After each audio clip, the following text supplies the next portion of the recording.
বেশ কয়েক মাস আগে আমি আমার পছন্দের একটা জিনিস নিয়েছিলাম। যদিও সেটা ওপেন করা হয়নি। আর সেটা হচ্ছে এই কফি গ্রাইন্ডারটা। আর আমার কিচেনের আগের যে কফি গ্রাইন্ডারটা ছিল সেটা থাকা অবস্থায় কিন্তু আমি মনে, মনে গ্রাইন্ডারটা পছন্দ করে রেখেছিলাম। তো যখনই আমার পুরানো কফি গ্রাইন্ডারটা নষ্ট হয়ে যায় আমি কিন্তু সাথে, সাথে এটা নিয়ে নিই। যদিও সেটা ওপেন করা হয়নি।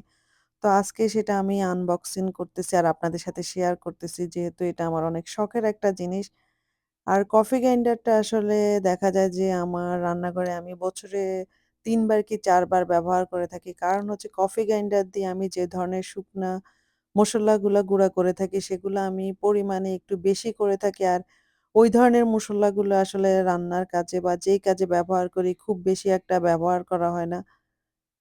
তো আজকে আমি করব হচ্ছে ভাজা জিরার গুঁড়া। আর এই জিরাগুলাকে কিন্তু আমি আগেই ভেজে তারপর হচ্ছে সুন্দর করে রেখে দিয়েছি।